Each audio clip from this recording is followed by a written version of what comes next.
interesting. Um, it's actually browser-based game, a multiplayer browser-based game using WebGL in Unity, and I hope you're having a nice little glance at my desktop.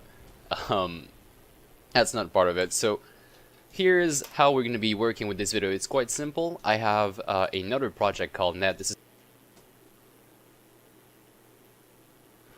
I think I'm streaming. Wow, this is so screwed up. Good morning, all. Can you hear me? I don't know if you can or not.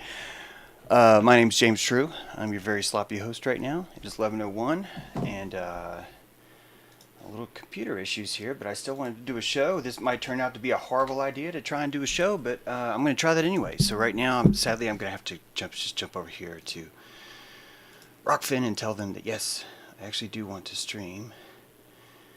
Doesn't look like actually it's accepting that stream 3 days ago. Let's see here. Monday. Let's see if this works. Morning all. I see there's a few coming in YouTube. Title updated successfully. Just trying to loud and clear. Oh good. Hi Merit. A little bit issues right now. Technically. Slight buzzing. Thank you, Dylan. Tell me if that's gone. Tell me if that buzzing's gone there, Dylan. I appreciate you guys. It's probably gonna end up being more of a test today, and although I'm happy to talk about stuff, it's probably a good time to do that. I still don't see it in Rockfin, so let me just call this Monday for now. Good morning, all. Getting ready to hard work. Good. Hey, Nate. Good to see you. Guys, I'm so sorry this is not going to be your normal Monday show. I'll explain that in a second. Oh, now it says go live. You see here, save. Oh, come on. Save. Okay, there's no thumbnail, but that's okay. I'm going to hit go live. Good. This setting is relaxed. Well, good, Mark. Glad to hear it. Hi, B. Nice to see you, Regina. Regina, can you spell how I can get your name right? I get a feeling I'm probably getting your name right all the time, and I don't want to do that.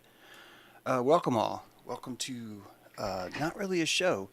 Buzz is mostly gone. All right, so it sounds like you're still hearing it there. Sounds like you're still hearing it. But if anyone's on a front loader, let me know if you can hear me, because I'm trying to find a delicate balance between Dylan and you.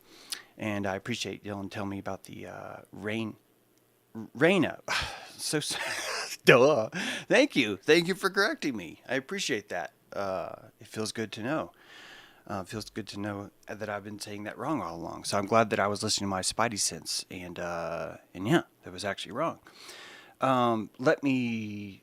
It looks like we are now online with everything. I think, although I don't know. Let me see if I can pull up. Okay, there's one person watching in Rockfin, so that must mean that Rockfin is now streaming too. Yep. If you guys already want to cave on me, like, wow, this is not the normal show, I totally understand. Because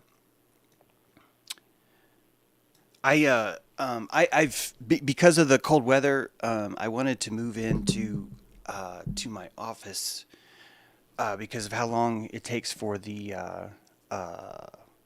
house to heat back up when I open the window, and long story even longer. I don't have my little button thing where I can like hit music. I should just tear it apart, but I know that as soon as I take it off that station out there where I normally stream, the weather will be nice, and then I won't be able to stream there. And so my hope is that I can just set up both stations where they can stream. I've got Rockfin. Do you do better if I watch on Rockfin or YouTube? It helps me better to watch on YouTube branch, but I totally get that some people are not able to watch on Rockfin due to the device. There's some just a few device issues on certain devices that show up. Not showing up in Rockfin's is... All right, I'm trying to figure out why, because it shows me in Rockfin. Let me see. Let's see if I can get you a link. Maybe it is showing up in Rockfin, but you just haven't seen the link yet. It could be that that's just an older thing. So yeah, let's find that out. I'm going to go here to your channel. I mean, I say your channel, I mean my channel. And here it is. Yeah, it's live. It's there. But oh, this is going to start playing. You know what? I Maybe it can't is help you there without it playing. But if you look, it really should be there. It really should be on Rockfin. I just saw it. Good morning, all. Good morning. Pull up your vessel. Yeah, yeah. It's probably just that you just caught it right, just late, because it should be there. But hello, Sean. Good to see you, my friend. Amsterdam in the house. Good. Richard. All right. Oh, look at that. Shipmoth providing the link. Way to go. Yeah, we made it to 16.5. That's great. That was lovely to see. I bet it's even better when I talk just like this. I bet when I talk just like this into the microphone. Oh, you guys out there looking? We got a traffic report coming in. Chopper 4, Chopper 4. Can you read me? Yeah, the traffic is just horrible. There's deer all over the place. There's snow and ice. It's terrible. Yeah. I don't know what we're going to do. Some of you guys might have caught our radio test this weekend. We did 2 broadcasts, Friday and Saturday night. That was also from this station, my desk here. That was another part of the test. So I want you to know, it wasn't like I saved this until Monday. I've been trying to set this up all weekend, but there's just a lot of wires. There's a lot of wires. And one of those wires is a Stream Deck, which I hope to get soon. When I get a second Stream Deck, I will have it here, and then I will have all my fancy tricks that I like to show you people. There's Autumn just bright in the morning with some sunshine there. Good to see you. Alex is here. Yeah, good. Glad you liked it. And hello there, Daniel Alexander. Hello there, Daniel Alexander. Good to see you, my friend. Yeah. So yeah, we tried that. We streamed for maybe 9-10 hours. Some of it was good. Some of it was just awful. I blame myself for that. And I knew it was going to be that way because I really wanted the practice. I've always had they are my fancy tricks are very important, B. I tell you, I got all those right now. The only fancy tricks I got. What fancy tricks do I have? I don't think I even have. I could have fancy tricks on here, but we'll have to set it up next. In sports today, we've got a lot of people running around chasing a ball. Yep, there they go. They're chasing it. Oh. Someone just got hit. Oh, someone else picked out the ball. Now the ball's running this way. Oh, now it's turned around and coming back. Here comes the ball again, and everyone's watching, and there it goes again. It's going back the other way. Oh, someone scored a goal. Wow. The suspense is killing me. Oh my gosh, I can't take it. Gee, I wonder if someone might score another goal. You know, I get the feeling that maybe one of these two teams is going to win, but hey, that sounds like crazy talk, right? I'm not no Nostradamus. There's your sports report. How's that? Hey, kids, good to see you. Yeah, happy sports ball. Everyone out there with sports ball, we'd like to welcome you to the Ball of Sports, and we want you to know that because there's only one of 2 winners, none of you are going to be too surprised by what happens here, which is actually partially why you like to come to these events. I'm starting to think that maybe this could be my sports announcer's voice if I can just maintain this and remember not slip into Ira all of a sudden. So yeah, that was fun though this weekend. It was a lot of fun. Yeah, I will hope to do it more. I hope to do it with more people too, to get more people involved. We tried a call-in show Saturday, but it was sort of like, it just kept not working because the idea is you kind of put people in the green room zone, right? Where they're sort of like, I'm in the green room, I'm ready to go. And then we'd switch over to the green room and they're all just partying, you know. They're all, they're meeting the chicks that work in the show and they're talking back and forth about stuff like that. So yeah, we're going to see if we can retool that to where when we actually go to the green room, someone's like ready and live to talk. But that could happen. That could not happen. I bet it was lit. Yeah. They were all in there hitting on Autumn was what they were doing. There, one guy had a lizard on his head. That was interesting. I would have actually stayed in there, but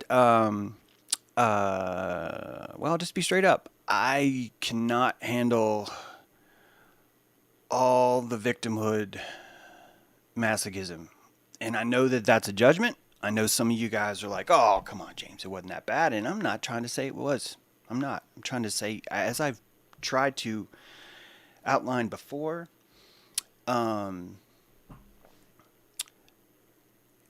Reality's fractally resonant, parabolic, in fact, to some people. And when I get kind of down, I don't want to hear someone licking their balls for attention, licking their wounds for attention. I can't handle it. And I probably do that too, which is probably why I can't handle it. Okay, I definitely do that. That was the only reason why it would trigger me so much. But when I'm doing a radio show and the talk turns to, well, there's no way that anyone could be good out there. It has to all be bad. It wasn't exactly that way, but that's how it felt to me. I was like, no, I don't, no. Things are already bad. Like, things are already down right now. They are. I feel down. And I don't want that lower frequency. Why would I even bother doing a radio show? If I really wanted a show where I was going to tell you guys how doom and gloomed and how fucked you were and how shitty we all are and how terrible things are and how, oh my God, if only they would just stop butt fucking us. And then, as we're like lubing up, that's what it feels like to me. It feels like that. But James, Mason set up a conspiracy to steal my ice cream cone when I was 4. Yeah, it was that kind of thing.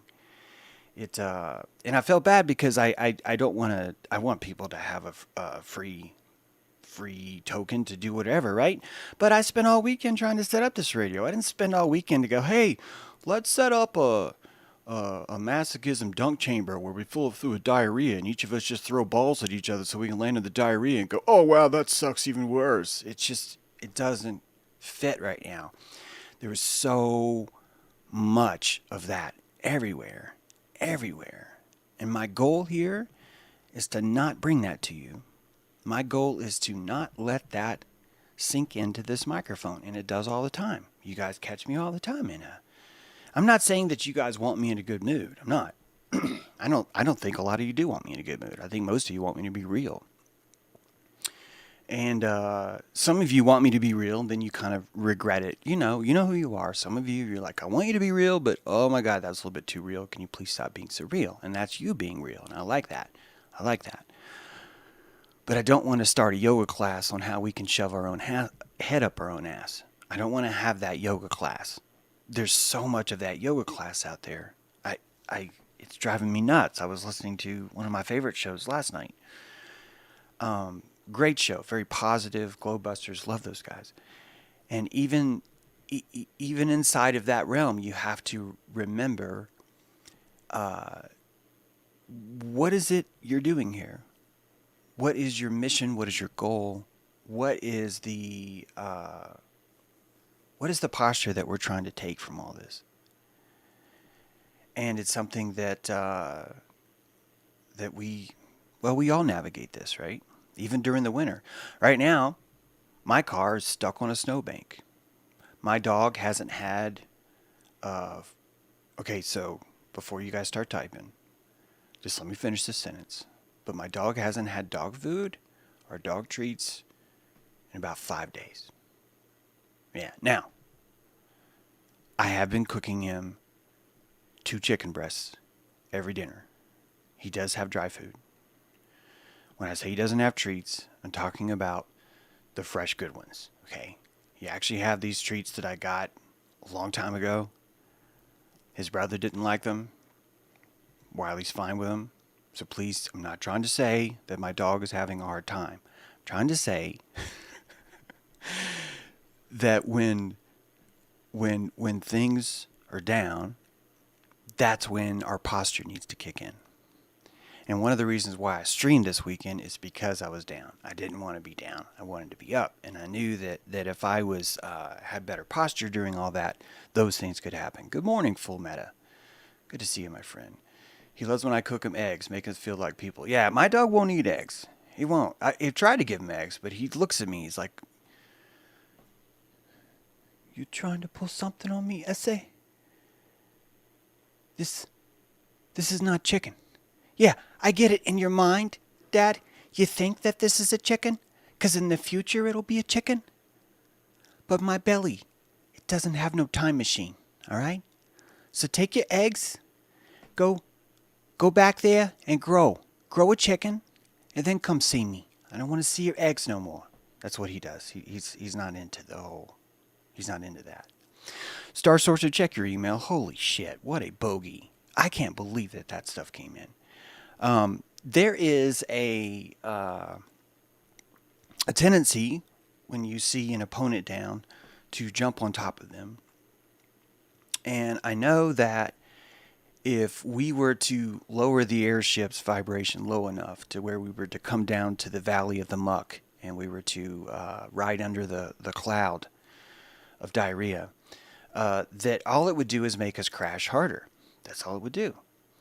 And it's important that we remember our altitude. We remember where we're at.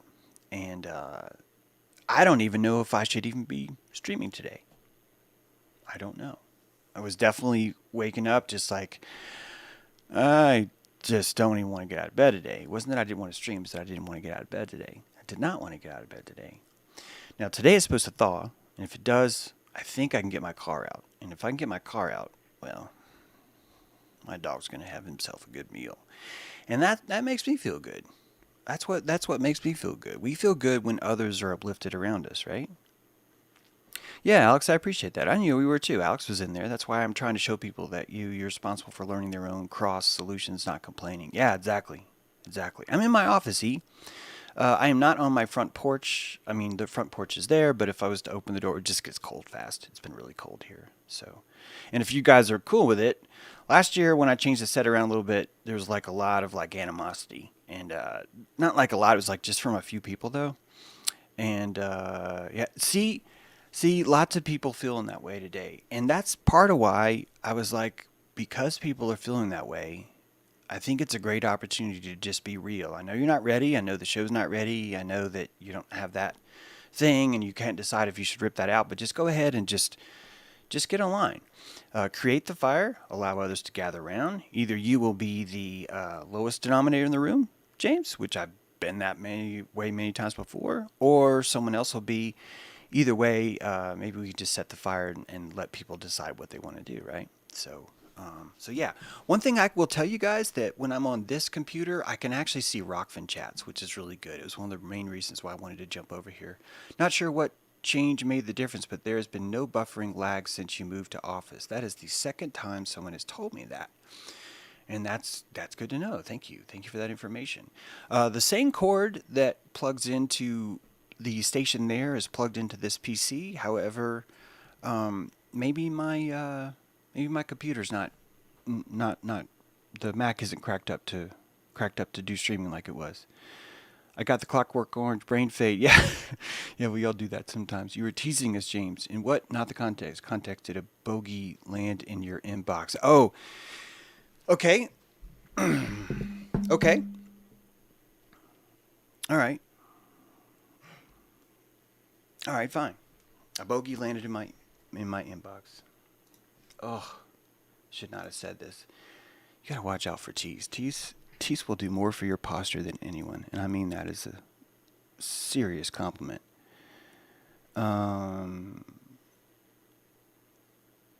Where is it? Oh, I'm sorry. I've called it spam. I have sent it to my spam. I've sent it to my spam. One of our viewers wrote me with a letter that she said was from me.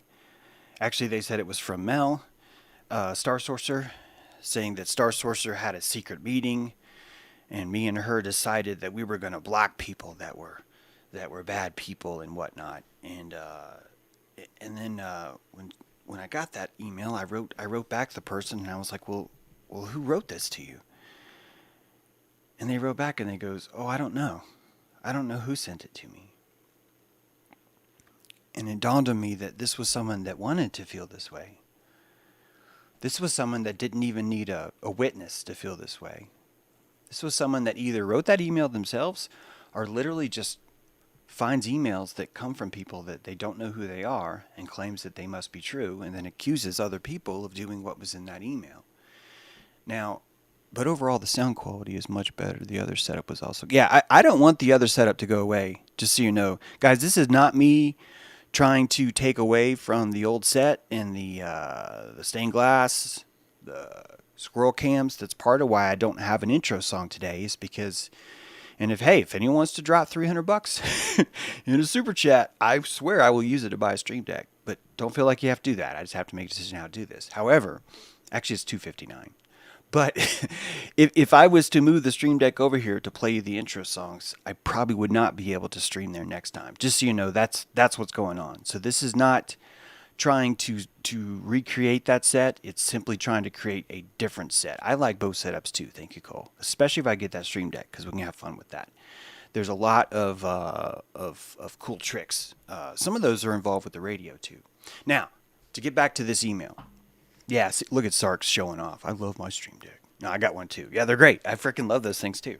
I have the smaller one up front, which is great for up front. And I think back here, especially with doing the radio, because I noticed with doing the radio, you need a whole bank of sounds.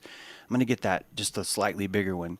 I know you can have separate pages inside the Stream Deck, but sometimes I click the wrong button and I can't pay attention. So yeah, I love the Squirrel Cam and the Hummingbird's Coup.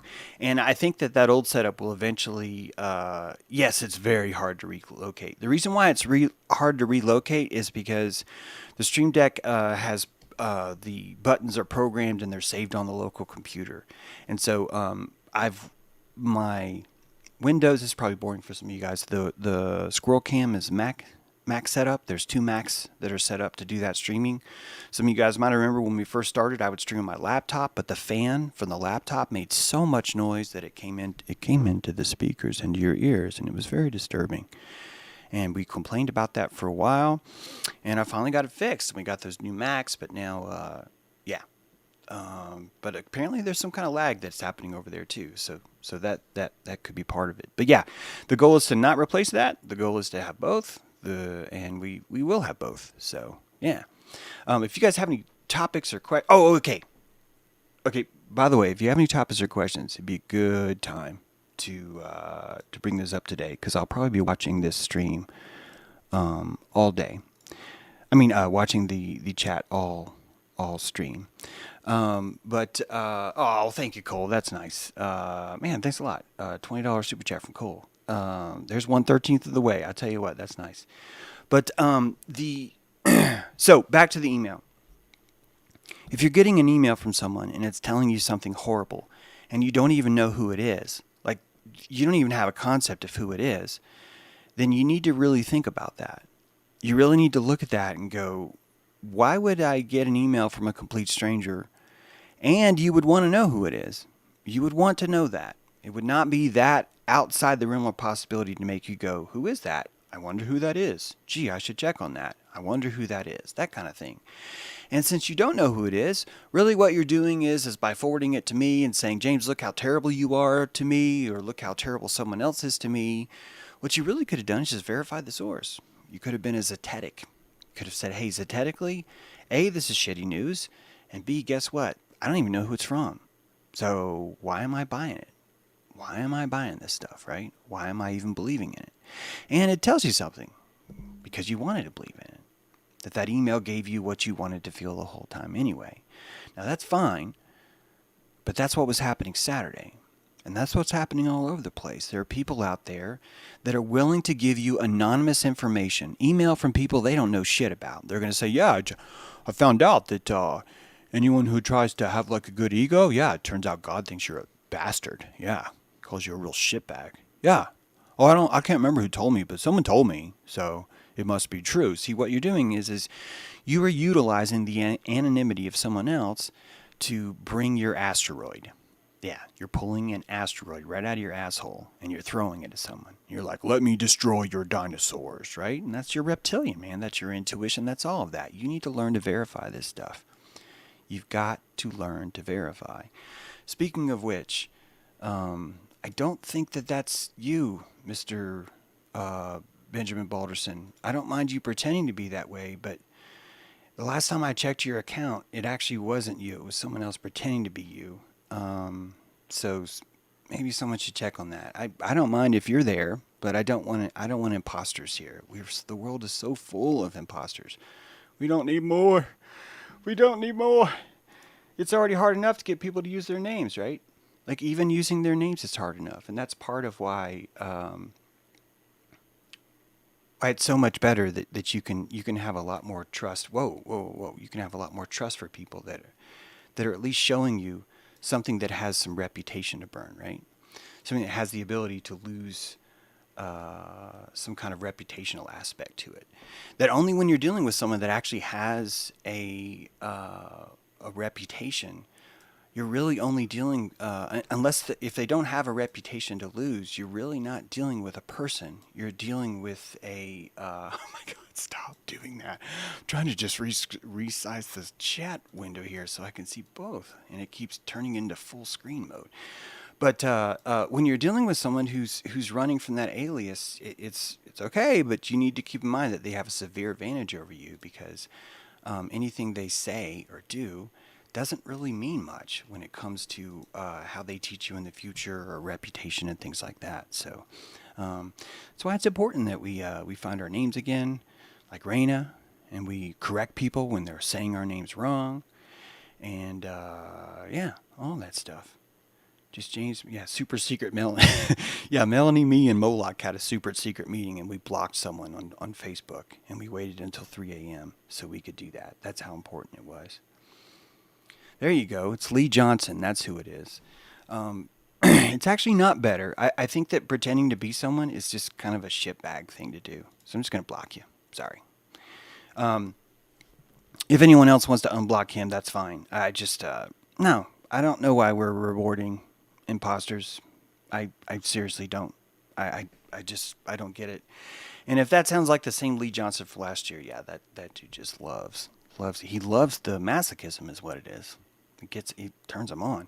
Someone told me they don't want to tell me what they think because they don't. Yeah. Oh, that's nice. Yeah. Let me see if I can say this right. Zark comes in. Someone told me they don't want to tell me what they think on a thing because they have unpopular opinions. Sark says, that's because you've not even begun to soil your name. And that's good. You're composting that, right? You are. I've just discovered you, James, from the interview regarding white slaves. I lost respect for the host, and he didn't play the whole of the interview. Good to see you, Tanya. Welcome to the show. Everyone like to welcome Tanya Dugan here to the show. And you're not alone. It was actually a little bit... It actually made me feel pretty good. That show is called Skeptico. Alex Tazaris, sorry, Alex, I'm pronouncing your name wrong. I don't mean that. But Alex is the host of that. And yeah, Alex turned an hour and a half, hour 15, I don't know, it was like an hour or so interview into 25 minutes. He cut out a lot. I did not look at what he did cut out. I just noticed that the interview was 25 minutes long. And in the comments on the YouTube there, people slaughtered him. They slaughtered him because of that. And most of the comments were like, why do you need to censor him? Why can't you just let him say what he says and then tell him how wrong he is? What's wrong with doing that? And that made me feel great. I'm sorry, but it did. So much of my career involves me really pissing someone off and then deciding that the way that they're going to heal the world is to make sure that no one can see my content. That happens a lot. The very same person who sent me that email, by the way, got me kicked off Facebook because of how much they liked me. They liked me so much that they decided they wanted to kick me off Facebook. This is why I'm going to be straight up with you guys. If you stop listening to people's words, you actually can tune in. You can actually really, really tune into who they are. Now, I'm not saying that someone's words are meaningless. I'm telling you that the words are more of like the crow's nest. And if you're going to try and figure out where the boat's going to park by watching the crow's nest, you're in for a world of hurt. And you're going to end up thinking that the entire world is just fucked up. Because all these people say one thing and mean another. It will cause you brain damage if you're trying to get along, especially when these people are telling you how much they like you. Because you're sitting here trying to fathom, how can someone like me and fucking lie at the same time? How are those two things congruent? And they are. They are. They're congruent. And until you step into your sovereignty, until you soil your name, as Mr. Sark would say, you're never going to be able to fully even understand why both those things are possible. And until you do understand that, you're either going to have to demonize the entire world and say, well, the entire world's shit, it's raining with diarrhea, and anyone who suggests that people are out there being positive, we should flog them. That's one way. That's one way. There's a lot of YouTube channels out there for you, a lot of traffic for you. YouTube doesn't even censor those. YouTube's like, I got no problem with this content. This is fine with me. I'm liking what he's saying, right? But the other way is to say, how can both things be true? How can someone claim to like me, yet they're hurting you too? How is that possible? And that's because you're looking at the difference between the top and the bottom, right? You're analyzing the difference between the crow's nest and the keel. Where is someone?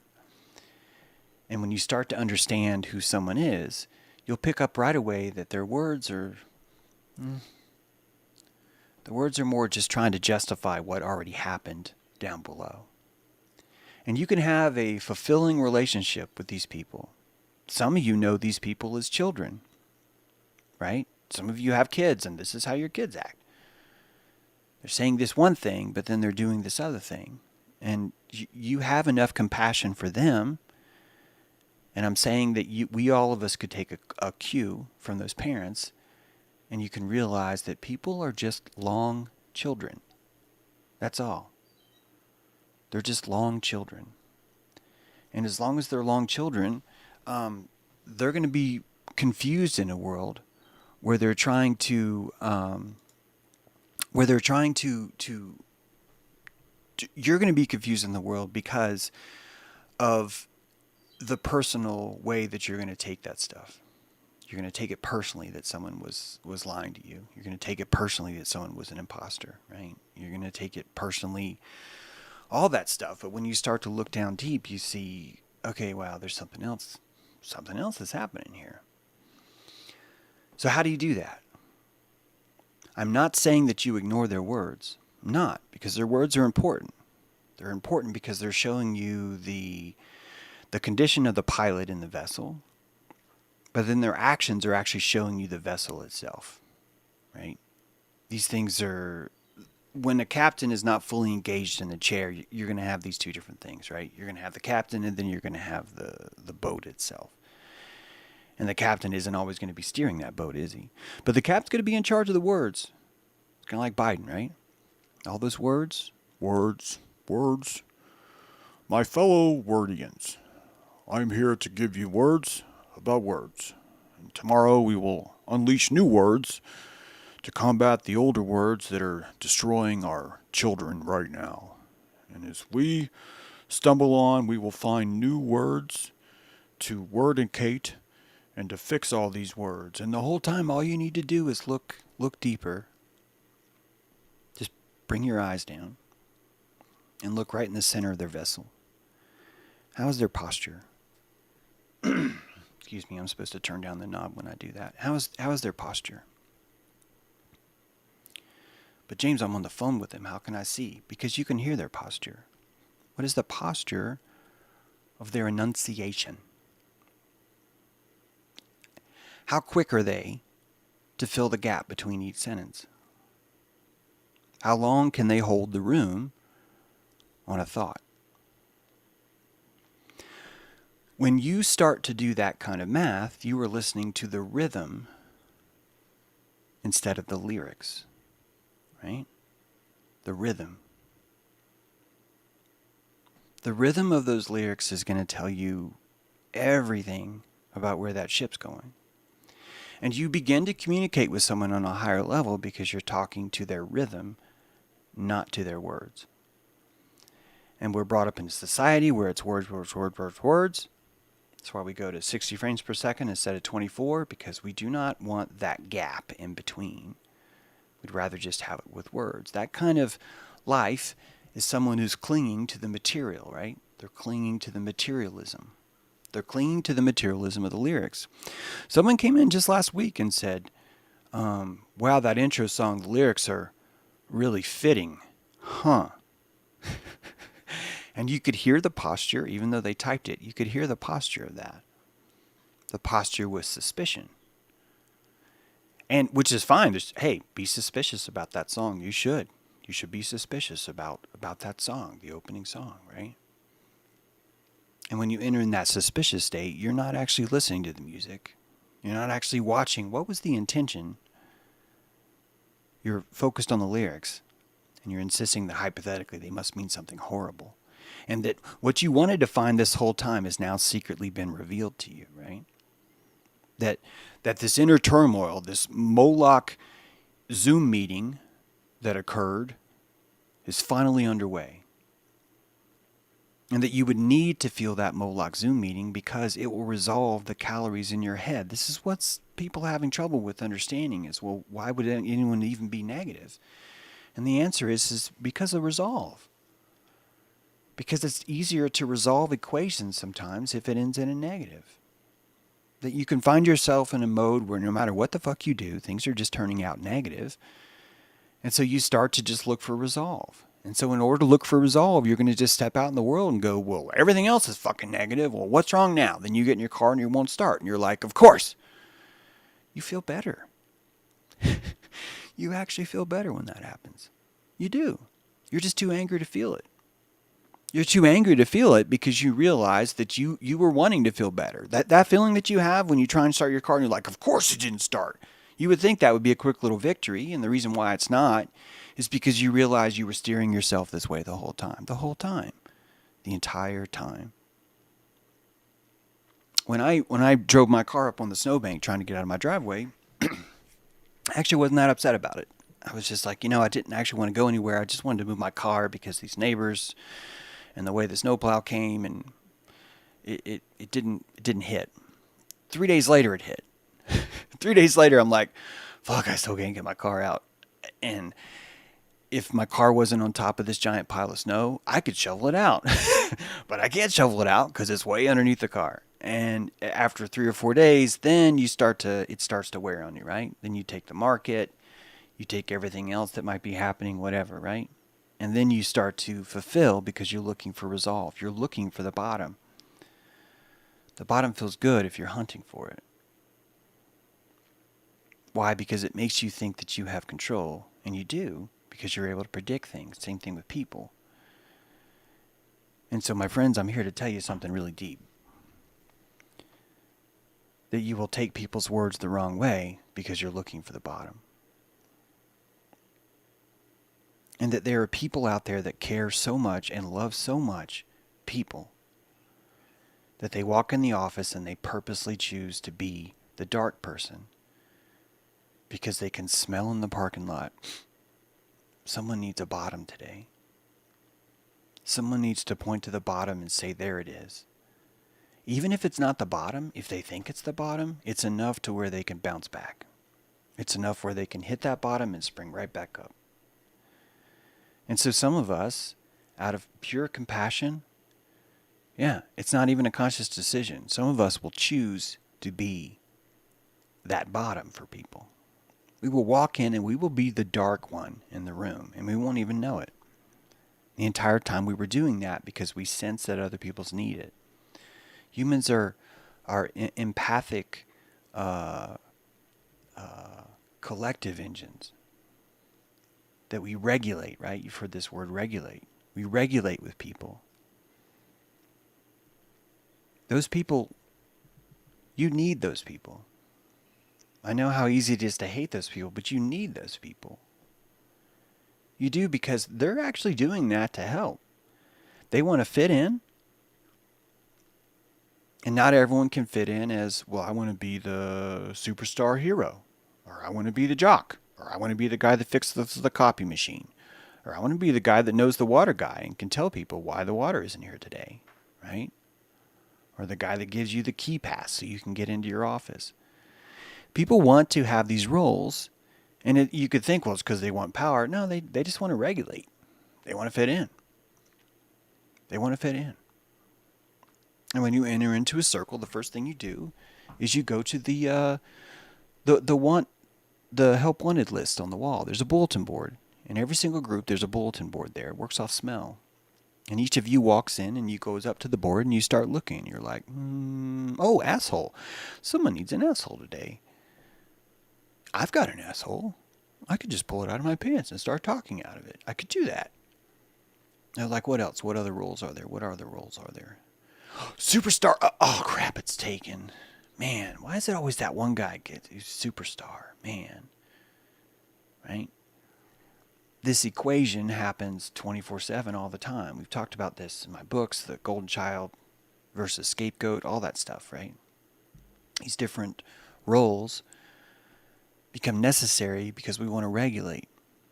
You get on a bus, you're regulating. You get on a school bus, you're regulating. You go into the home ec class, you regulate. You will notice that in certain classes when you were a kid, you were the bright kid. In other classes, you were the not so bright kid. You were a troublemaker during certain periods, but not with others. Sometimes you were the good kid, but then when you go over to someone else's house, you were the bad kid. All that's regulation. Regulating. Now, at home, you have a standard regulation, right? If you're an only child, I can't even talk about that because I haven't lived in that. But if you're living in if there's two kids in your house, typically you'll find one golden child, one scapegoat. Both are awful, by the way, but both are denying the self because the regulation's easier. Everyone in the boat can feel comfortable because everyone has a job. That's what regulating means. Everyone has to have a job. The reason why Musk will never go to Mars with civilians is because it would be impossible for a civilian not to have a job for that long. That the mechanics of the psychic mechanics inside that quote unquote ship would literally fall apart. It would dissolve. That ship would implode. And it would implode because of the psychic problems that were coming up. That on the ship, 7 people knew what they were doing and 150 didn't. That wouldn't last. You see that in Carnival cruises, right? That's why all of a sudden, you ever hear the horrible stories that always happen on those Carnival cruises? It's because it's mass anarchy when it comes to regulating. No one knows what their role should be.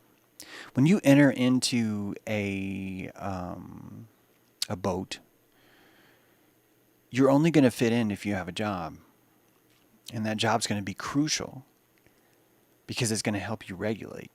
And if you do that job well, it's funny, as ridiculously wasteful bureaucracy is, when you get on a Navy ship, the sailors do their jobs well. And I don't mean this disparagingly towards sailors, but they don't do their job well because they have, like, pride. They could have pride. I'm telling you that the main reason that motivates them to do their job is survival. Is they want to regulate properly. Same thing happens inside a platoon. Wartime's very different. Wartime, everyone is more on board. General quarters is a way of regulating everyone.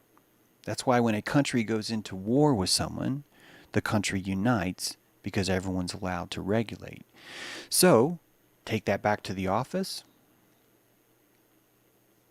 Glenda walks in on Monday, wonders what her role should be, notices, hey, someone needs a Karen today. I'm going to be the Karen today. And it's going to regulate the whole boat. That a war will be declared on Glenda that day. Everyone will be talking shit about Glenda that day. And that will make Glenda feel better because she has that role. And you start to notice that typically the scapegoats tend to be more comfortable being the scapegoat. And so it becomes even harder for a scapegoat to even raise up out of that pit. Why? Because of how much profit it brought them to regulate, right? That entire time while they were regulating, they belonged to something. And that's important. That helps. Good morning, Amel. Good to see you. All of us need to be a Karen sometimes. And when we learn to embrace the necessity for us to be the darkness, when we can really learn how to do that properly, we become more effective. Become more effective and even more trustworthy. Typically on a soccer team, right, there's the worst player. It's always really obvious who the worst player is. And you could say it's because of skill, but it's actually not. It's because of regulation. And I would think that probably soccer, more than anything else, will put a boy on a permanent path of always being in the same spot for regulating. It's tricky. Anyone out there raising a boy, could really remember that in between, maybe girl too, by the way, but you could remember that in between when the next season starts to ritualistically set him up again. And your goal is not to say, well, I don't want you ever to be a scapegoat. You could have that goal. Most people have that goal. It all it does is just cause massive damage, though. Because if everyone was just willing to be the scapegoat sometimes, it wouldn't be so bad. All of us would have more empathy for each other because we'd be able to actually watch and see how the regulation trick works, right? But you could reset that person. Every season you could reset them. I know it's going to cost money, but money's a really cheap way to reset. Having a different uniform's good, but give him new shin guards, give him new cleats. If you think he needs a reset him. Remind him that the role that he's in is simply how he's fitting in right now, and that role is completely changeable. Completely. In my high school, I had a year where I was like the epic pinnacle dude, and then like the worst possible horrible excuse for a person. It was like this. Freshman, sophomore, actually it was the other way around. Freshman, sophomore, junior, senior. It's like the worst years of my life were my sophomore and senior year. The best years of my life were my freshman and junior year. Experiencing both of those, I think, really helped me a lot. It forged me in bigger ways because I felt like I was always in touch with what was on the other side of the seesaw, right? That there was always someone else, and I always had empathy for that person. Not always. It was a total shit, don't get me wrong. But that I spent more time thinking about it, I'll say that. I would spend more time, I think, probably than the average person thinking about stuff like that.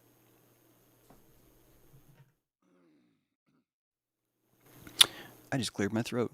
You guys didn't hear it. I hope I got my volume back up right, though. If it's still too loud, let me know. I should have remembered what level it was on. But that's part of what it's like using this new stuff here. Janus has two keys and two faces, every god. That's right. He's looking forward and backwards, right? Looking at the past and the future. We talked about this the last stream. I hope that sank in with some of you guys. The idea that humans actually have to go into the future and into the past. More than like, say, a spider or a dog even. Having two legs requires a submersion into the tub of space-time, right? I had what they considered bad. Okay. I went to a ministry school called Bethel. It was called the Black Sheep of Bethel. That fits you. Sark, that definitely fits you. I had what they considered bad questions, Keith. Yes, I had those bad questions too. Many, many bad questions. I think I was the only person in my school who was in the gifted program and then kicked out. And I wasn't kicked out because of bad behavior. She said, no, you're just not gifted anymore. And I was like, wow, that hurts. It would have been better if you just would have just told me I was average the whole time. I actually would have done better with that. But I think my mouth got me into that. Why? Because Miss Fraser needed a scapegoat, and I cared so much about Miss Fraser that I'm like, I will do that for you. I will. Why? Because I wanted to regulate so bad. I just wanted to fit in. And when you're looking at the scapegoats, you're typically looking at someone who wants to just fit in. They just want to fit in. And who the fuck wouldn't? Who would not want to fit in, right? Sounds good, James, but could you be a little less white? Nope, can't do that. I am as white as they come. And I don't even know what that means, though, to be honest. I was denied the gifted program, but I made an appeal to the principal and got in. Well, there you go, JG. Trying to hold on to past garden and trying to reach the next garden as soon as, yes, it's a great way of looking at it. And that fallow in between is really crucial, too. The downsides are important. Market's down as fuck right now. Oh, it's down as fuck. Oh, it hurts. Oh, and last night, oh, God. Oh, I bought this token I shouldn't have bought because I was just so sick of losing. I just have been losing for the last weeks and months. And all the money that I saved last year is like, oh, it's like 25% of what it was. And so last night, like a dumb bitch, sorry, no offense to bitches out there, but like a really dumb tool, I fucking bought this token. And 45 minutes later, I was up like a lot of money. And then I was like gonna sell, and I was like, no, just go to sleep and wake up in the morning. And oh God, oh, and I woke up this morning.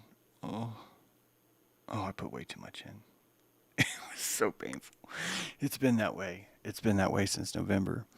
And it's been I've pulled most of the market out. I had actually gotten back in Friday when I saw that. And, man, that burns. God, that burns so bad. Oh, that just burns so bad. And I know it's coming. Thank you. Thank you, Full Meta. Full Meta's like, just set that buy order for lower. And you're right. But, it's, oh, man. Yeah, that's what I mean by I knew I had to do a show. Because if I just would have laid in bed and just sulked all day, it would have felt good, actually. It would have felt really good. but I know that most of the gains that I'm going to make will be happening now because I was down.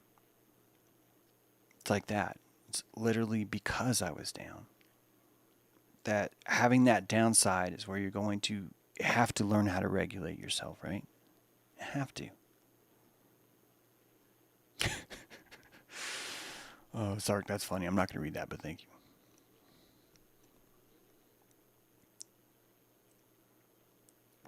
Yeah, even reading the word white in this chat room just feels weird. I don't mind you saying it, Hugh, but what I mean is like this is sort of like a haven where that stuff doesn't even come up, and actually seeing there really makes me see how odd it is. Like even to see that term, how odd that term is even. Like that term really doesn't make any sense at all. Unless you were trying to just remove yourself, like erase yourself, right? And wouldn't that be sort of like the same concept of trying to regulate, trying to fit in? Is you guys need to hate the reference to the patriarchy. Well, I sort of look average, so I could be the child of the patriarchy, and you guys could beat the shit out of me or talk shit about me, and everyone's room's like, would you do that? And they're like, yeah, I'll do that. And then you're drawing a rainbow flag, right? Next thing you know, you're drawing that.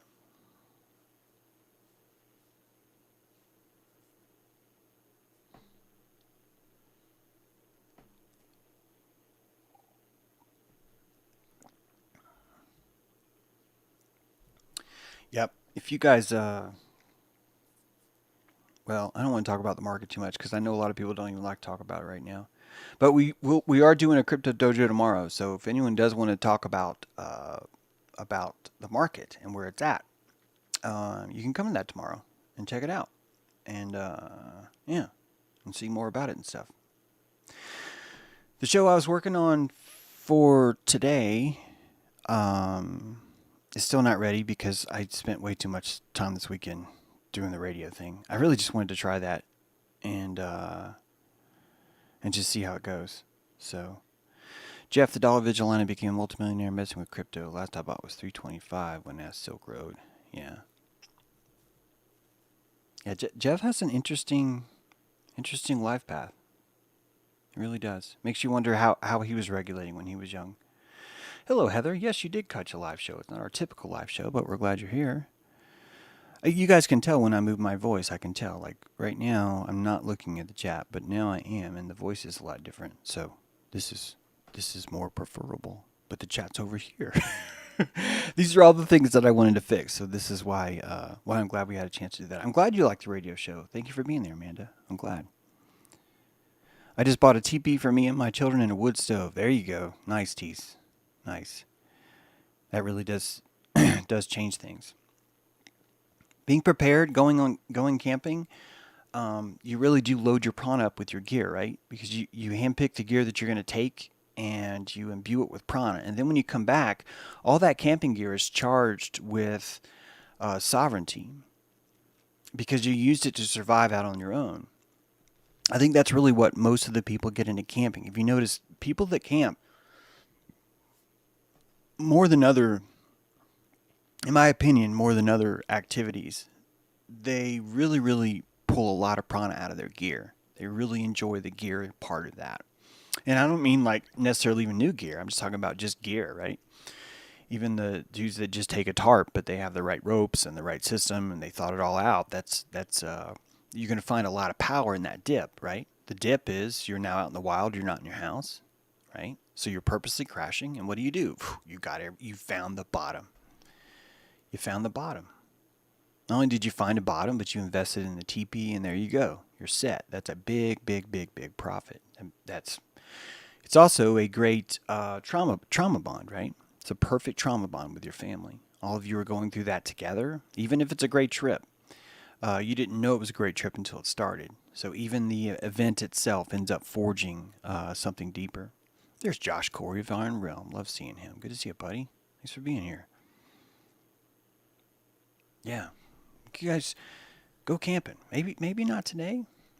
I don't know. It depends on the weather, right? Depends on the weather.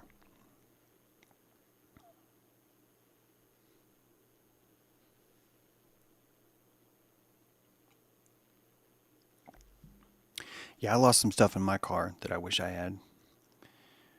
I don't mind that I lost the car, but man, I wish I had a camping blanket in there.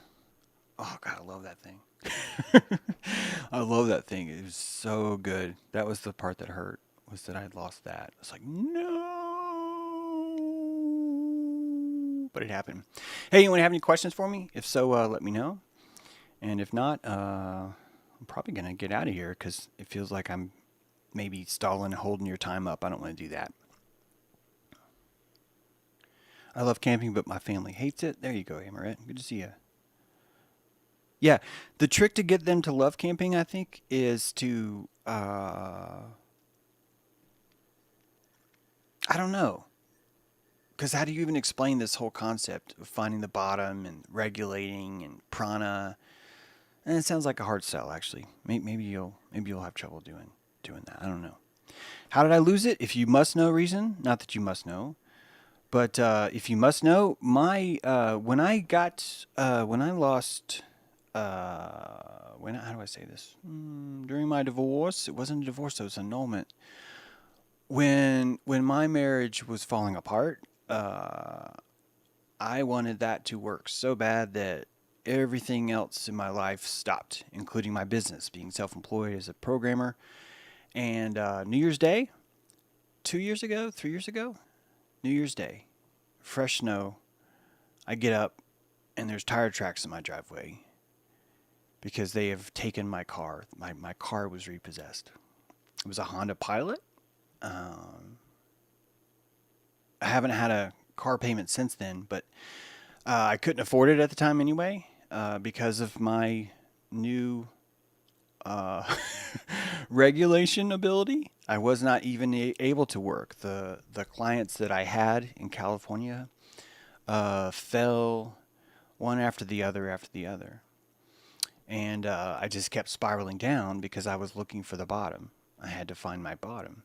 And in that car was a blanket. I used to work in a wilderness camp with these kids, and these kids gave me this blanket. It was sort of like a blanket slash poncho thing that you put over you. Oh, that thing meant so much to me. And after my car was gone, it wasn't until I realized that the blanket was in there that it was just like, oof. And the car was taken about 2 hours away, and I didn't know anyone that I could call to take it because all of the friends that I had thought that I had done something to my wife that was horrible. So it was just like a triple trifecta of just like, fuck. But that was the bottom, and I really wanted to find that. And I remember during that time just looking at how many more things could suck, one of which was my clients. It's like, what, are you going to lose these clients now? And I did. Lost them. And right before COVID started, one of those clients decided to give me a second chance. Really great guy who decided to give me that second chance. And I came back to work for them, and I was awful at it. Like, programming-wise, I was on top of my game. I just know shit about programming. I don't know what else to tell you. I just do. I can usually figure out a new technology typically quicker than others in my field would. Maybe now, maybe not anymore. It's probably so. So I'm not trying to even toot my own horn. I'm just trying to say that back then, those skills were strong. They were strong enough to where they gave me a second chance, and then they flew me out to Vegas for a show. This is a lot of trade shows. I would program something for the trade show, something that's like big and big screen and stuff and some kind of graphics or some kind of interface or something. And went out to Vegas to program that show, and the person that they had put in charge of me would not make eye contact with me. And it really bothered me. It bothered me so much that we've been speaking on the phone for years. I really enjoyed her as a person, and look forward to meeting her. I was excited about being on the job, all that stuff. All my shit was together. I had a haircut, all that stuff. And I couldn't handle the way that she was treating me personally. And I finally said something. And when I said something, I realized that I was not in the same land even close to where I thought I was. And that the kind of clientele that I worked for, you don't say things like that. You don't. In my opinion, I thought that I was doing this like really brave thing. And it was brave, but it really spooked her out. And she was in charge of any other job that I would ever get. And I never got another job again from that. And I deserved it. I wasn't a good team player. I noticed that halfway through that job, I thought that all of us were really phoning it in. I thought that what we were going to be delivering to this conference was going to suck. All of those things I thought, and all of those things I looked for clues to re-emphasize that that's what was happening. I was probably finding the bottom then. Probably was. That job was very lucrative. Very lucrative. The most money I've ever made was at that job. And that all ended because I had a problem with her making eye contact with me. Not making eye contact with me. I expressed to her that as a team leader, I needed that. It was awful. It was the worst thing I should have said. It really was. And I don't recall myself being like real snippy or shit about it. I could have been. I'm just saying I don't recall that. I recall it much like I might speak in dojo, where I'm just like compassionately trying to tell someone how I feel. And that stuff just didn't fly. I didn't like that. And I think it was right. I think that they were right to do that, because that team needed, just to get the job done, I needed to paint a masterpiece in Vegas. I needed the thing that we were going to do in Vegas to be so over the top amazing that the entire trade show just stops in awe at what we produced. That's what I needed to happen. She didn't need that to happen. She needed us to do our job and to go. That's it. That's all. And I was making that very difficult. So difficult to where I don't have jobs like that anymore. I don't think she was bitchy, Andrew. I think she was just California. She lived in San Francisco, and if you're living in a poop-filled city, you don't want to be talking about compassion all the time. You don't. You don't want to put pride into your work because you're living in a city that's told everybody that pride is a problem, right? I think she was perfectly in the right for all this, by the way. Seriously. I think she was trying to regulate the crowd, and I was trying to lift us all up to do something. I wanted us to open a pillar in space and time and to pull something out of a wormhole that had never been seen before. She didn't want to do that. She didn't. I loved San Francisco too, Emil, but when I was there, man, every time I go back, it's just so much worse than it was the last time. And just worse and worse and worse. That company moved out of San Francisco. They couldn't handle it. They moved north. I mean, it's not far, but still, they moved north. Great people too. I wish they would call me still. I wish that I would get a job every now and then from them. It would really help. I'd have a stream deck right now. I'd have a stream deck in 1 hour. I could take just 1 hour of work and boom, there's a stream deck. That's all it took. And if I would have been more self-preserving, if I would not have been so concerned with finding the bottom, I probably could have kept that job. I don't know if I would have been able to still do it though. I just don't know. Because there was another guy on the team that, I guess because I was from the South, he wanted to he wanted me to be the guy that was like super conservative or Republican or whatever. And he brought up the fact that he was gay a few times. And I finally just kind of called that out and was just, I think I said something to the effect of, is it appropriate to hit on people now if they're gay in the workforce? Is that how it works now, or something like that? That was a very shitty thing to say, but I didn't like. He was making this supposition that, well, unless you're homosexual, you must not like homosexuals. Was his adage. That didn't help either, and that happened in Barcelona, Spain. We all flew to Spain. I did another job before the one in Las Vegas, and right in the terrorist attack. Actually, I was like on that street 2 weeks before that quote unquote terrorist attack happened.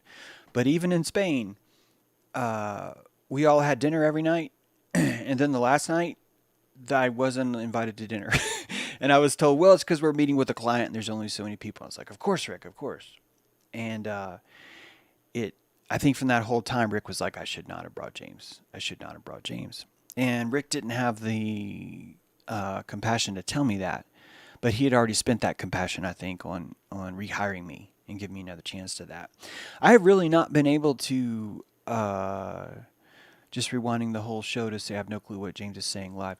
Barfling, you may not find any clues on me today. This is sort of this is maybe not the best show. Maybe not the best show. Just giving you a warning as you're backing up there.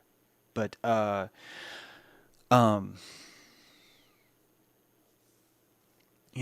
can tell you that I regret not having that job. I regret not having that stability. But I don't know if I would have been able to survive in that anyway, because I guess I wanted to find the bottom. I'm trying to lie to you and tell you I wanted to do something great. But I did want to do something great at the time because I thought that I could redeem myself. I really thought that if I was to produce something so amazing in Las Vegas or in Barcelona, that I would never have an opportunity to look at the fact that my car was repossessed or that my marriage didn't work out. So I've always been trying to triple bounce, right? That way back up. And unless you are in touch with a deep sine wave emotionally, you may not be aware of how destructive that is. But because of my sophomore, like I told you at the beginning, the freshman, sophomore, junior, senior year thing, I was from a very young age had just a massively deep arc, which made it impossible for me to really fit into a particular group without making everybody uncomfortable. Because just as people are trying to regulate me, this happened a lot last year too, in fact, kind of related to this email I got earlier, where people think, well, James, you're the chief of this tribe. I'm just saying what they would say. And the answer was never, actually, no, I'm not. I'm the shaman dude. I'm the dude that looks at entrails. I'm not the dude that's going to stay out front handing out welcome packets all the time. You're going to find that I find that very dissatisfying, that I'm not able to regulate there. That I regulate more in flow state, more in this intuitive mode where you lose track of time and space because you're so into the moment. And that's more of a programmer. That's not a leader. Amy was the production lead. Her job was she was the production manager. And as production manager, she needed a programmer. She didn't need a fucking shaman. She needed a programmer. That was it. And she was surrounded by programmers, desperate programmers that would do anything to be able to work for them and buy a Stream Deck in 1 hour, right? She was already paying top notch, so she should be able to get exactly what she wants with no fuss. I don't blame her at all. I don't think that Amy was a bitch. I think California runs in a different way, and eye contact is not necessarily something that everybody even wants all the time. And she was much more in touch, I think, with the pulse of her industry we were in Las Vegas, and we went out for drinks with the client, and I was sitting next to. It wasn't like the client. That person was like super wealthy, but it was like the client's production manager, right? So it was like I was sitting next to their Amy, and their Amy was higher than our Amy as far as like what they got paid for. This was EMC, a pretty big computer company. And I noticed after 15 minutes of sitting next to her that I just colossally could not fit in with these people. That it was a lot of, I'm going to try and fake this. And you guys feel free to correct me on this because I don't even think I'm right. But what it felt like is we're out on the Las Vegas Strip. We're having this like happy hour. There's some nice jazz playing. You think it'd be the perfect opportunity. But all I felt was that everyone was doing this. That's what I felt like was happening. It felt like 30 people that would never ever meet again, that were strung out all over the world, were here, and then we have an opportunity to fucking engage with each other. And it was just a bunch of, oh, well, then what did you do? Wow, yeah, yeah, yeah. Now, some of you might be, well, that sounds fine. And I think if you would have been there, you would have really connected to those people. You would have had a deep, deep connection there. You would have found friendships, all that stuff. So I'm not trying to. I do not think, some people accuse me of this all the time, or like you just think you're never wrong, and it's like I do not recommend my sine wave for anybody. This sine wave is fucking brutal. I'm not trying to garner sympathy. I'm just telling you, when you have a sine wave like me, it's fucking brutal because people want you to be on a certain frequency. Why? Because you presented that frequency to them. They regulated off that frequency. And now you're going to change it. Where are you going, James? You're going all the way the fuck down there? We got work to do. It's that kind of thing. And they feel betrayed by me. And as they should. I mean, I'm not saying I like it. I'm not saying, hey, let's keep treating me that way. But I know it's not going to change because people do not have that kind of shovel in their compassion. They don't. They weren't taught to feel that way. And so when you meet someone like that, you tend to think, well, that person's broken. Before Amy, there was another manager named Jenny, and she could kind of work with me more. But I think I'd even outstretched her because I think I was even telling her why I was having trouble with Amy. And I think she was just like, well, fuck, that's just not going to work, you know? And so we just all move on. The same thing happens with Instagram, with Facebook, with your college friends, with your high school friends, with your hometown friends. All of you are probably in touch with this. And I'm not trying to say mine's bigger. I just want you to know that I think it's the chop between the waves, the volatility that I have makes that very expensive for someone to want to have that in their pocket.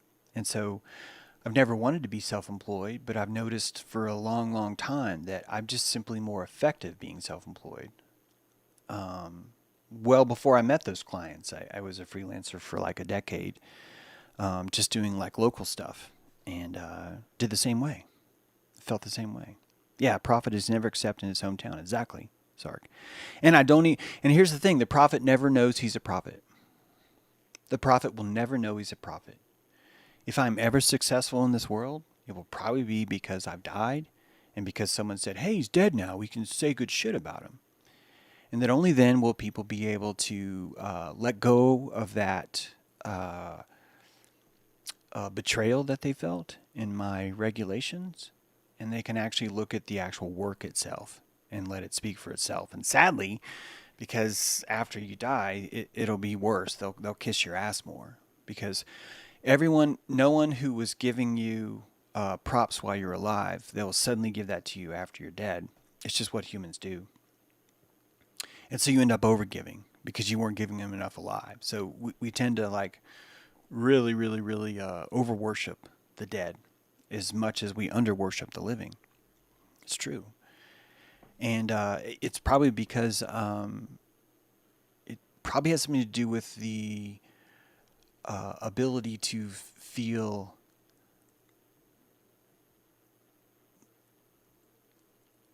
Someone who's capable of taking care of themselves is someone that would be a waste of sympathy on. And I'm capable of taking care of myself. And so, any of us that might find ourselves trying to dole that out to someone like that, they might be more prone to stop and go, why am I doing this? There's so many more people that need this more.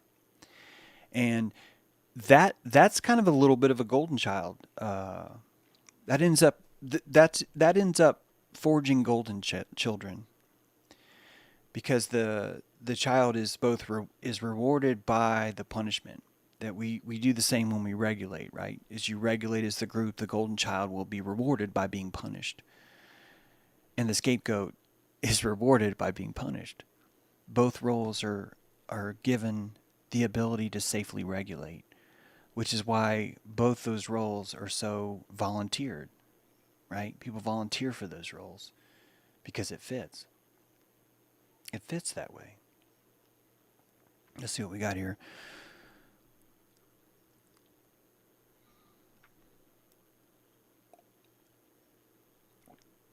Yeah, it's good to be wanted, dead or alive, you. It is. It's good to be wanted. It's good to be hated. The worst thing you can be is indifferent. People could find you indifferent. I would say that the most unsatisfying parts of my life is where I felt indifference, right? And guess what? Universal love is indifference. It's the same fucking thing. I hate universal love. Feel free to tell me how wrong I am in the chat.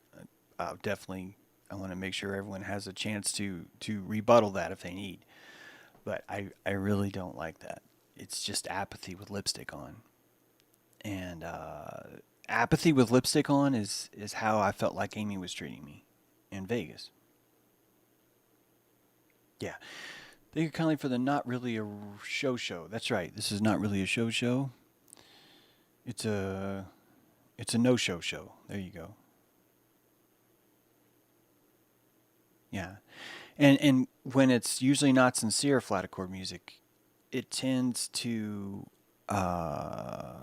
congeal. And that becomes the new love, doesn't it? Apathy now looks like love because it's acceptance. Tease, you were wrong. Universal love is not sweet. It is honesty on all sides of what is happening. Well, there you go. So, Tease is, in my opinion, Tease is saying you're right. However, you've reframed the wrong word. That's what I hear Tease saying. Could be me looking for Tease to say I'm right. It could be.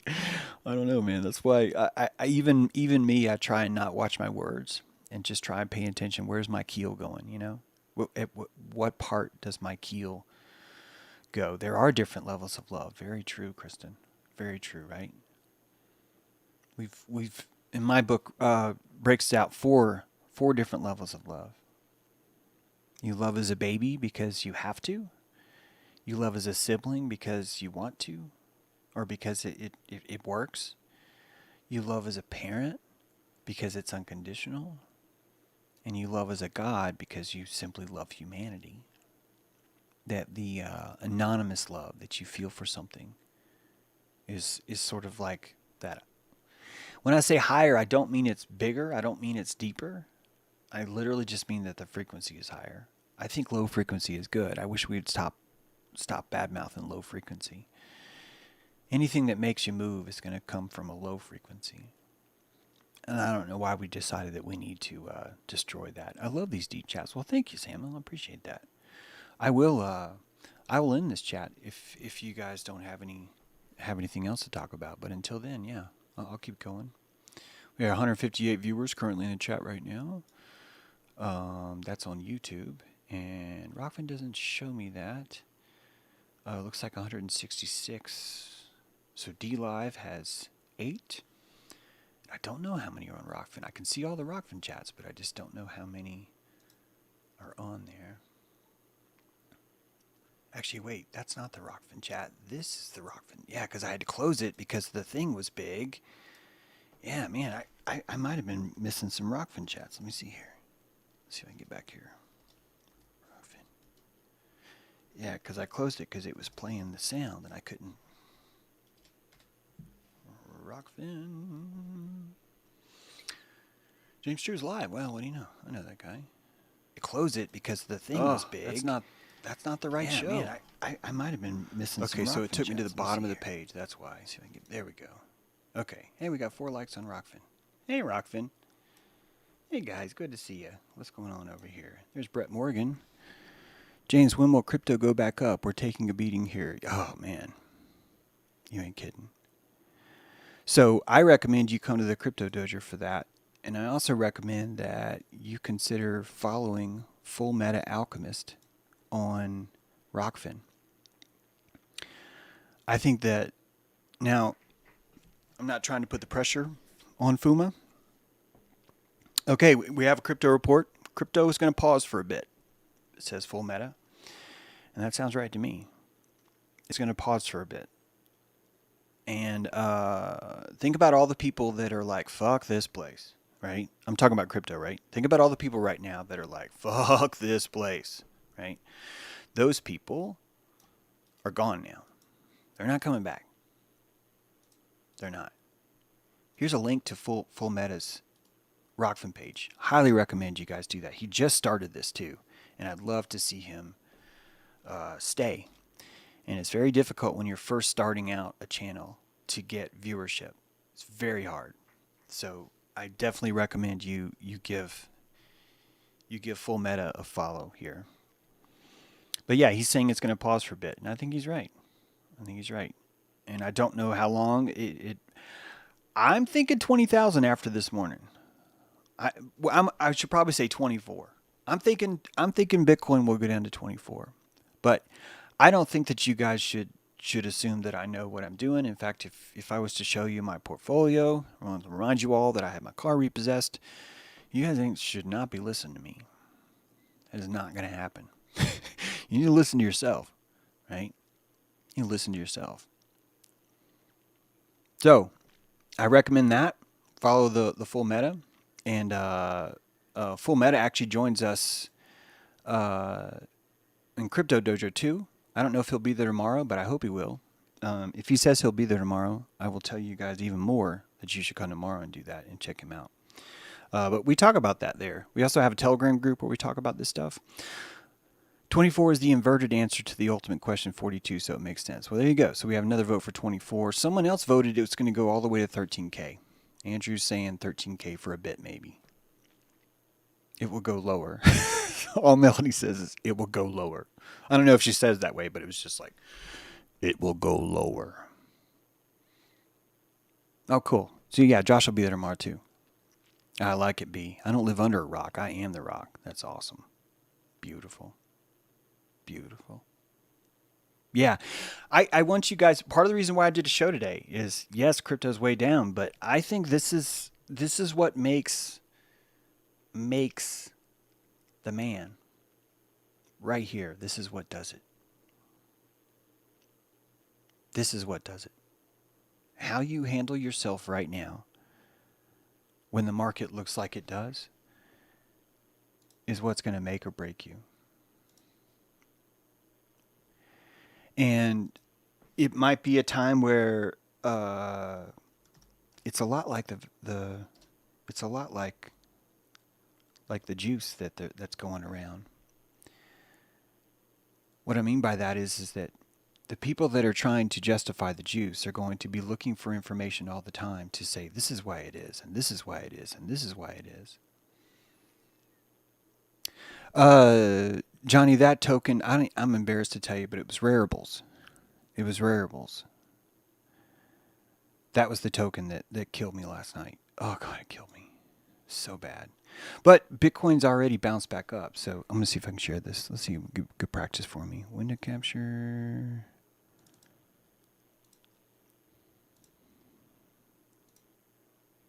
Oh, it didn't work.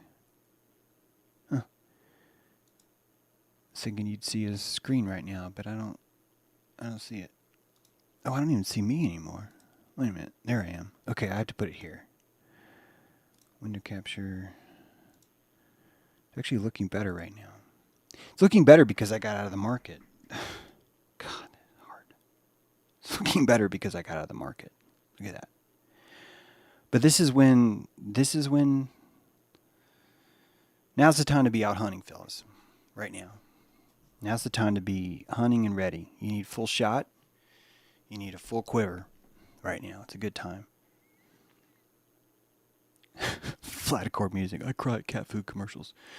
Looking forward to the project immersion. Timing might be really good since it'll be mid-February. Okay, now that looks like a project question. Yep, Johnny B, you'll be there too, hopefully. Johnny B's always got some good insights too on this. Oh, it's black again. Thank you guys. Thank you. Wait. Sorry about that. Thank you. Someone made like 300K in 2020 when it bought.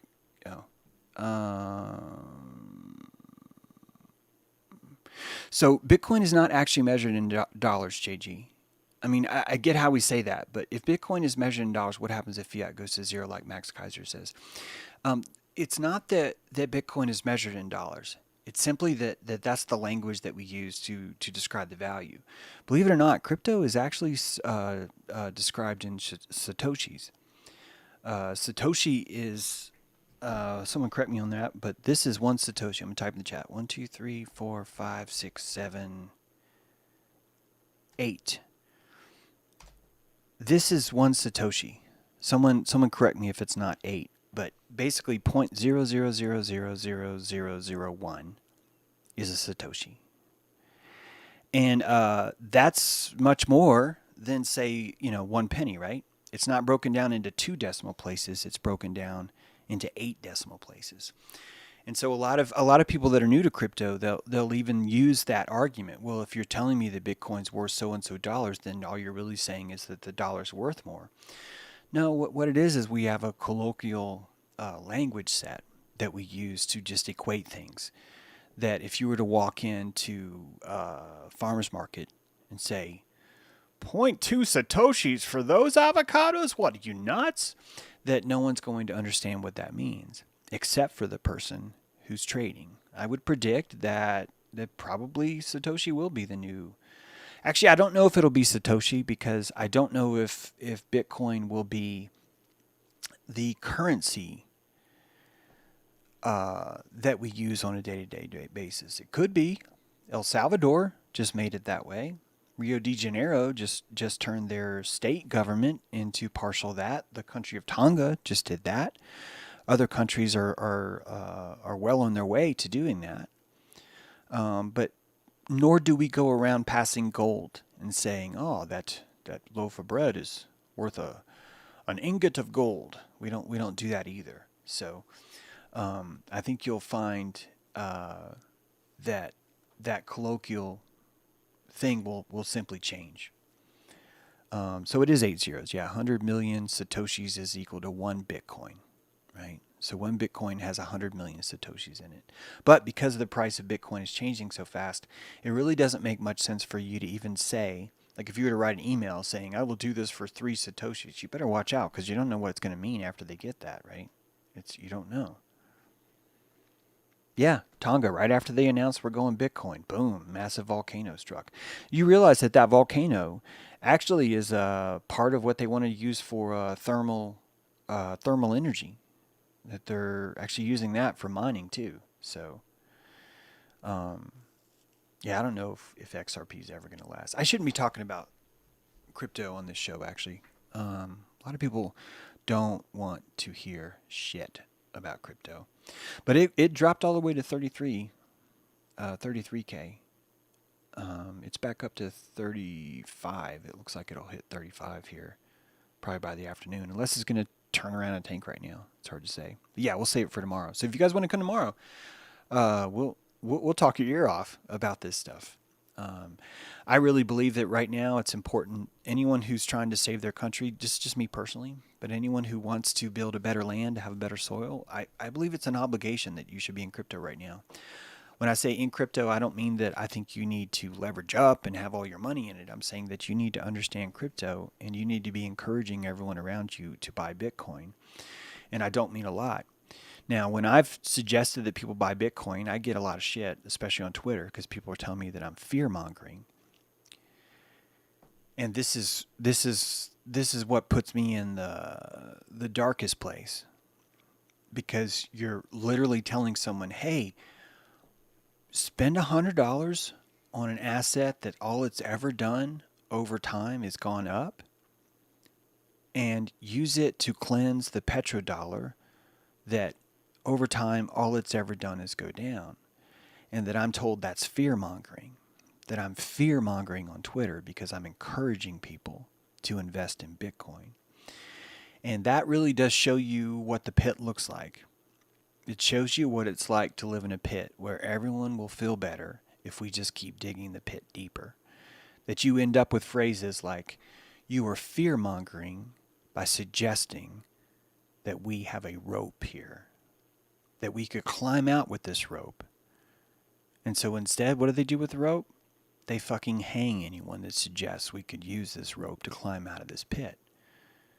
They use that rope to hang you. And I think that that's been happening to this society for a long time. So long that people who got out of the pit saw that the most dangerous people in the world were the ones in the pit. And that the very ones at the bottom of the pit screaming how innocent they are keep digging deeper. They keep digging and digging and digging. And the entire time they're telling you that there was an evil excavator that showed up before they got here and they made this pit. But it was you, it was them the whole time. The whole time. Yeah, like crabs in a bucket. I believe that you owe that. If you look at how hard our forefathers fought to preserve the essence of our currency and how much they failed, to watch truthers right now try and tell you that crypto is a trap as they dig deeper into the petrodollar, is literally the closest I've come to going, I totally get why we have eugenics. That there is not a fucking thing you're going to do to help some of these people improve. You're not.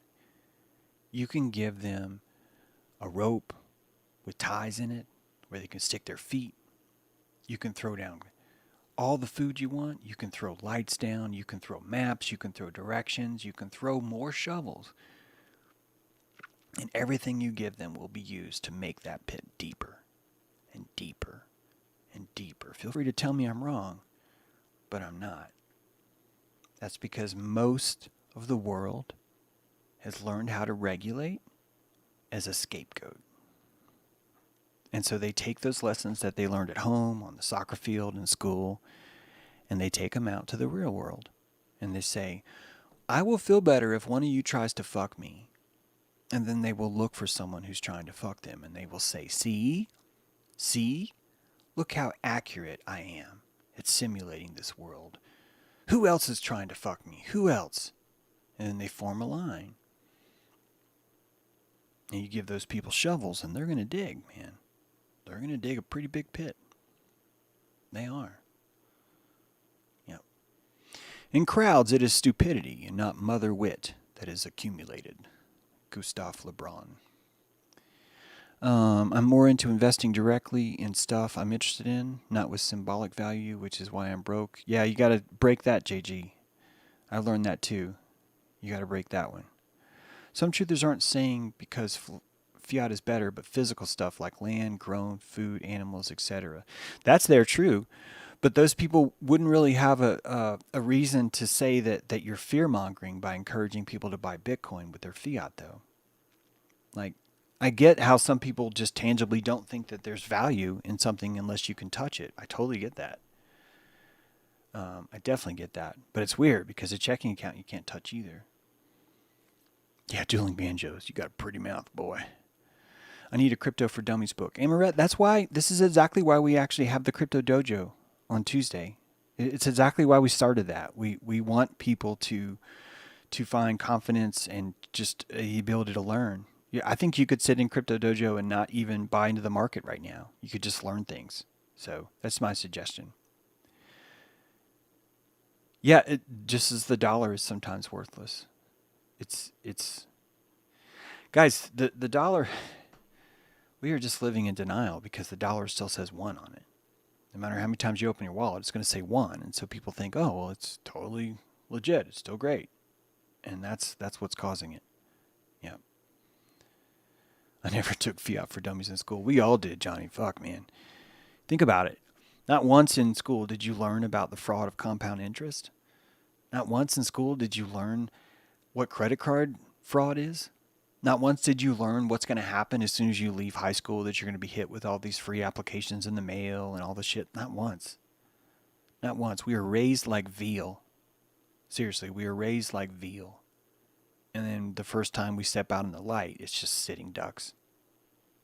Sitting ducks. Is Crypto Dojo just for patrons? It's not.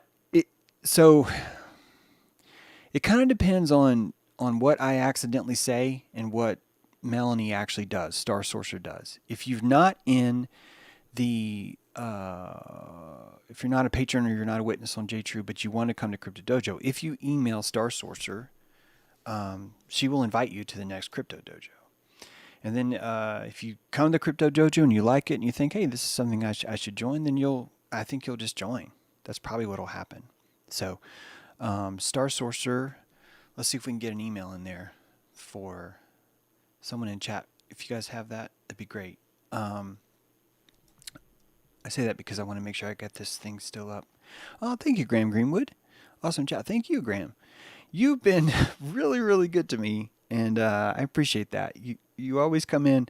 Usually I think you're right after the stream's end, so I don't get to thank you on air. I'm so glad I got to thank you today.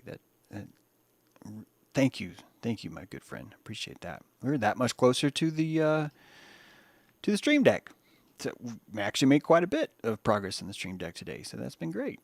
Let's see, there it is. Great. Thank you. Merd Moth has posted the email, and you can email her there, and she'll send you an invite for that. There you go. There she is. Okay. Tease, I might be in denial, but not good at multitasking. I'll first finish this hula hoop game, then in After Effects I'll jump through some other hoops. Yeah, if you're talking about Tease, my spidey sense is telling me you're not down with crypto. It could be wrong, but that's what my spidey sense is telling me. And this is one of the reasons why I don't like to talk about crypto on the show. I already slice my audience up all the time and like say, you guys can't be here anymore because I say something controversial. I just can't afford to do that with crypto. I'd rather just start another fucking channel where that's all we do is talk about that stuff. That's just what I'd rather do. I don't want you guys to have to come in and even listen to that stuff. Although I do think it's the Pythos. I do think it's a mythological creature. And I wish that we could talk about that stuff more on the show, because I think if you look at the energy of it, it's just fascinating how that works. That even right now, the snake is, there are people that are running short, right, that are bearish, that want the snake to plow its head in the ground. And there are others that want the worm to raise up into the sky. And watching all these people use their psychic energy to try and manipulate and predict where it's going is, to me, one of the most fascinating exercises in just watching the thermodynamics of humanity interact. It's part of why I have a hard time not talking about it. But we can do those for the Crypto Dojo, no problem. These sessions are good for your psyche. For my psyche, Hugh, probably so. Probably so. All right, let's see if there's anything else. If your purse is in hidden crypto, may make it harder to steal. Got gold buried and must protect. Okay. You know that I have silver, and it's not money. For me to sell the silver that people sent me for the books, I would lose 40% of the value of that silver probably. And then you look at like actually shipping it, getting all that stuff done. It's like very difficult to call silver money.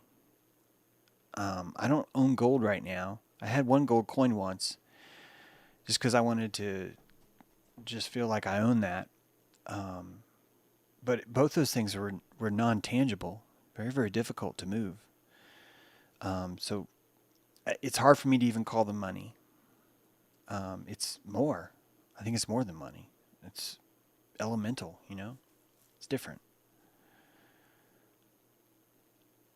Yeah, I remember BitConnect. Yeah. There's a lot of that fraud will never go away, but that fraud is actually showing us the medical industry, science industry, government, finance, uh, virology. The mistake is thinking that fraud is only something that exists in a few places and that it will never be there again. That's the fraud, right? Wisdom is knowing that fraud is required to build everything. Everything good is built on fraud. It's fraud that makes people pile in. And once they pile in, they want to feel like that they've found the bottom. They want to feel like they're right. So they will start to look for evidence, like the crow's nest, to make them right. That's what they'll do. As an Apache, burying silver and gold and burying it, being sure you're able to dig it up later is hilarious. Yeah. Yeah. The whole, when I was a kid, I thought that this world was going to have a lot more quicksand and treasure digging. So much more. Neither of those things rarely ever happen. Yeah. It's not even that they're paid off. Okay, they are. Scientists can be paid off, but it's like, you're not even a scientist. If you have a job and you're being paid to do something, you're not a scientist, you're an employee. You're literally working at a place that's trying to produce a product to make money. That's not science. Science is when you stop working and somehow you scrape everything together and sell everything you have to fulfill your pursuit of something. I do that all the time. I'm living the life of a scientist. But no one gives me credit for that. I'm not saying give me credit. I'm trying to say is that those of us who do that, we're the ones that are practicing the real art of that. The real art of that would be that you're not doing it for money. When I first wrote my books, there's no promise, no nothing. No, here's a check. Actually, no, not once have I been paid to write a book. I've always written a book and then been paid because I wrote that book. It's a different kind of casting. And most people in the employment world don't like that. Most people say, if you give me money, then I will cast my hook. But the Aquarian age says you will never be fed that way. That was the Piscean way of fishing. That if you want to hang an Aquarius, you're going to have to be a dolphin. Which means you go, regardless of if there's fish. You go hunt. You hunt what you get. And that's the self-employment. That's a different way of living. Most people weren't capable of living self-employed, and it's hard. Being self-employed is hard because you find yourself in Vegas. You find yourself in Vegas looking for humanity where you shouldn't be looking for it, and you're like, "Will you please make eye contact with me?" It's a whole new game now. Yeah, make room for phenomenon. That's beautiful. It's not a scarcity economy anymore, guys. It's a resonance economy. And all the bullshit of listening to the scarcity guys that are telling you how rare this is or how rare that is or whatever. They're just trying to find the bottom. Yeah, self-unemployed is what I call myself, Johnny. I'm self-unemployed. It's brutal. The bottle was empty. I didn't even know what I had looking into. Cool old glass bottle there. There you go. Yeah. Finding that glass bottle. Guys, you gotta, if you're struggling right now, say thank you. Realize this is a time to really, really find yourself. Find what you're made of. It's the only time you'll be able to check, can I actually change a tire? Can I actually change a spare tire? Because it's one thing to know that I have all the things in the back because I think I looked when I first bought the car, but I haven't actually tried to change the tire, so I don't even know if it's possible. The moment you change that tire, you now own that car. That car becomes you more. You become more confident in it. You become a better driver in it, in fact, because you're more in touch with it. You're more in touch with all the pieces and how it works. It does require a bigger aperture being self-employed. Earth first, space later. It does. Big aperture is hard. It's caloric. It's caloric. And sometimes when you open your aperture, you don't want to shut it, so you start lying to yourself, telling you what you're seeing. You seem employed in my view, Mr. True. I am. I don't know what I would be doing if it wasn't for my patrons right now. I seriously have no idea what I'd be doing. I, I don't know. And it puts me in a posture every day where I'm like, holy shit. Is this going to still work? Is this going to still work? It's, yeah. It's thank you. If I don't say thank you enough, thank you. I love what I'm doing. I wish I was better at it. When I say I wish I was better at it, what I mean is I wish the patrons didn't have to support that. I wish that I could just say shit without getting thrown off YouTube. I wish I could just get, a little bit more traffic, like some of the other guys that say things that I do. It'd be great. Why? Because I don't want to have to rely on anyone, just like everyone else does, right? We enjoy feeling that we're self-sustainable. And I am self-sustainable, but it's only because of patrons. Yeah, I hope that I do you guys proud. It's part of the reason why I wanted to get up today. I was like, look, you got to do this, man. You got to do this. And I keep thinking that people are going to catch on and be, you know what? I don't mind that guy that asked me for eye contact. That's what my hope is. My hope is that all these people in the last year or two that have gotten so mad at my work or have decided that I'm the key to their disaster zone or whatever will wake up one day and go, you know what? I kind of like that eye contact. I kind of like that guy got upset because I wasn't giving him eye contact. You know what? James made it expensive for me not to give him eye contact. I like that. It's well, I'm proud to have you. Oh God, you almost made me cry, shit, Mom. I'm proud that you would even be proud of that. That means a lot to me. So yeah, thank you guys. Seriously, thank you. I can't play you a nice. Actually, can I? I might be able to play you a song. I can't show you a Horsey Girl right now, but I'm going to work on that. Since we've been talking, Bitcoin's gone up like a lot. We are on the same ship. It's a big, beautiful ship. It's a beautiful Earth ship. Let me see if I can find this.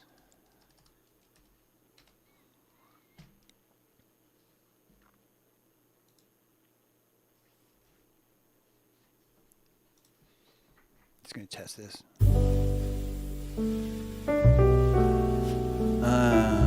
Monday. The day after Sunday. That's not quite Tuesday.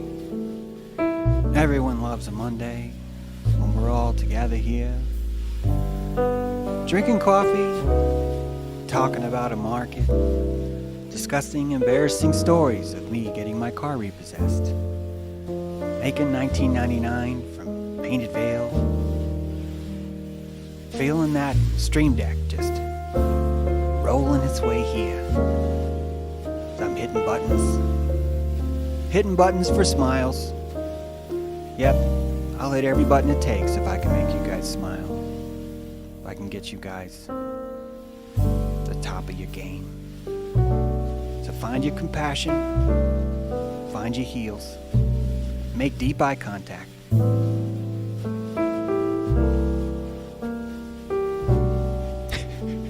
I can almost see Charlie Brown walking down the sidewalk. No, this is a happy song, Earth First. It's a happy song. This is a happy send-off to those of you, those of me, those of us. That's all we are. Just regulating in a giant stream. Oh, look at that. There's another $20. Thank you, Sark. I'm smiling too. Appreciate you guys. Thanks for being here. Thanks for tuning in. We'll see you tomorrow at Crypto Dojo. Definitely have a show on Wednesday. Definitely. I got a good subject coming for you. Good subject. Can't wait to do that. Yeah, hey, this is a good time to ask. Is the voiceover okay? Is the music too loud? These are all the things that I'm wondering over here as I'm driving this airship to who knows where. I don't know where we're going. Do we even have to go somewhere? We could just do donuts. Do donuts in the air parking lot. In the airship. That's right. Yeah, join our tribe Telegram chat. You'll see the link there. put that in Rockfin. Hey, Rockfin guys, if you want to join our Telegram chat, here's a link to it. Maybe a little loud. Okay, good. Thanks. Good to know. Thank you, guys. Yeah, there's the Hobo Earth DAO too. The DAO's still doing great. All right, guys. Just straight into the mixer, JG. Ain't got no fancy vocal FX chain. Maybe one day. Maybe one day. Until then, let's just enjoy some levity here. All right, guys. Thanks for being here. Look forward to seeing you next time. And take it. Oh, thank you, Sue. Now my aunt's like, the music's too loud. Turn down the music, James. I love you, Sue. Good to see you.